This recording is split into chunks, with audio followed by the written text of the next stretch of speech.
Hello, my name is Rich Howard, owner of Architectural Builder Supply. This video is to bring you a closer look at the Ultra 44609 Old Time Mortise Lock skeleton key operated. Several parts laying on my desk, so I'm going to tilt the camera down, just make life a bit easier, so we can go over all this. Okay, here we go. So, obviously you've got a lock body.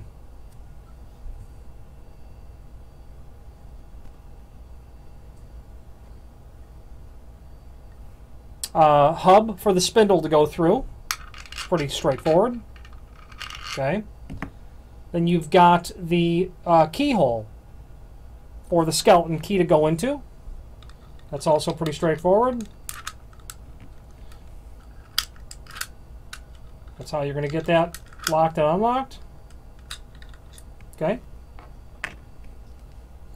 This lock body, you can see that the latch bolt will likely need to be reversed.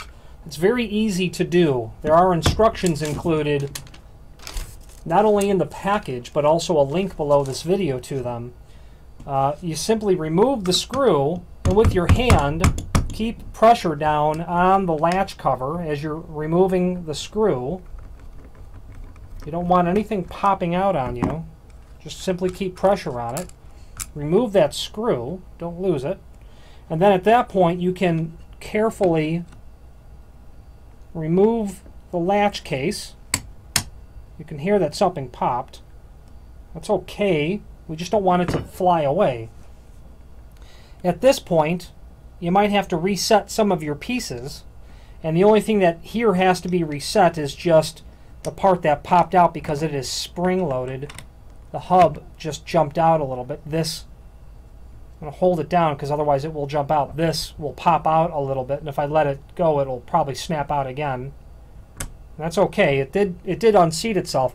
The bottom line is you kind of need to remove that anyway because you need to get to this latch bolt.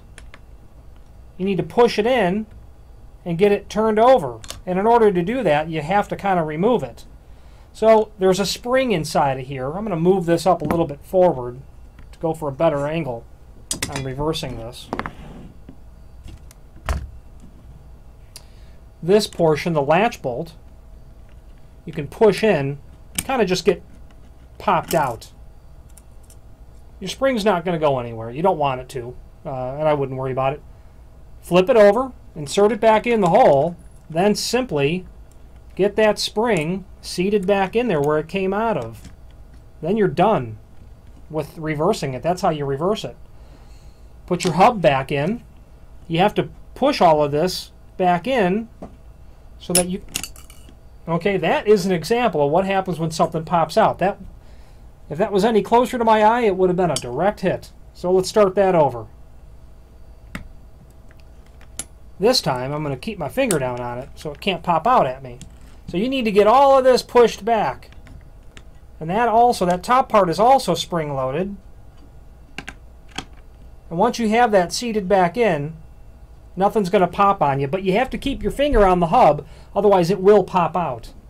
Then at this point, you've got your latch case. And if your fingers are small enough, you can kind of stick your finger through the hole while you reseat the latch case.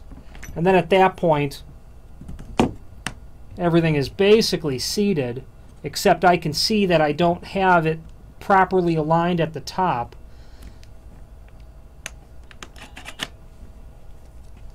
You can see that my screw hole is not in complete alignment.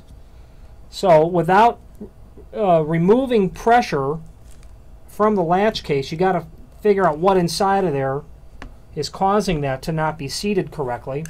Sometimes physically operating the lock while you're holding it closed will help that condition, so I'll try that first. Okay, the latch bolt certainly works back and front and back. Inserting the spindle into the hub, well, you know what, that won't be so easy because I'd have to tighten the screw. So at this point, I'm simply going to remove the case again to find out what's hanging me up. Okay, you know what? I just had it in too deep. So now it's all good to go. Now I've got it seated correctly. I just had it depressed this area here where that piece of stamped metal wasn't seating correctly. Put your screw back in, always keeping pressure down on the lock body so it doesn't pop out on you again. Tighten the screw down. Don't over tighten it. Just make it tight so that it's secure. Over tightening it will cause the internal parts to bind. You probably want to check that before you go further because the screw, how tight the screw is important. You can see that that works fine and that we've completely reversed the latch. So in this client's order, he's going to get 4 of them one way and 1 a different way.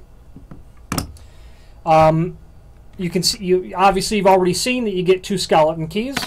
You're going to get the strike plate. That's completely reversible. You'll get your 2 knobs. You've already seen those. Brass knobs, like a Plymouth style knob.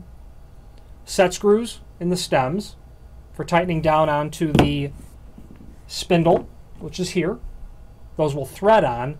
Back out your screw a bit before you go to thread that in. You don't want to give yourself any sort of fit.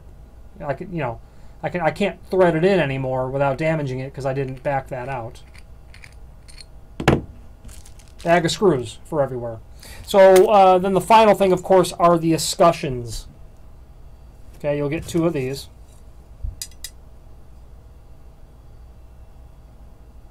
You know, this can mount any way you want. You know, knobs down, knobs up, skeleton key below, skeleton key above.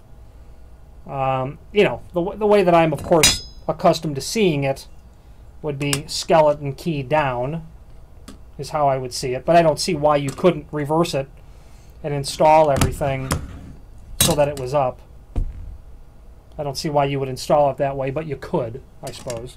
If you have any questions on the Ultra 44609 Old Time Mortise Lock, feel free to reach out to us. You can see that it's a very simple item used if you're ever in an old apartment building like in Chicago on the northwest side. An apartment building built in the 1920s would be full of these everywhere with crystal knobs, and Ultra also has a crystal knob version as well. Literally full of this material. You've got dimensions on all of the plates in the extended description, so I won't beleaguer all that information here by measuring it all. It's all right there. Your mortise case cutout, etc. Again, if you have any questions on the Ultra 44609 Old Time Mortise Lock or any other Ultra product, please feel free to reach out to us. Thank you very much.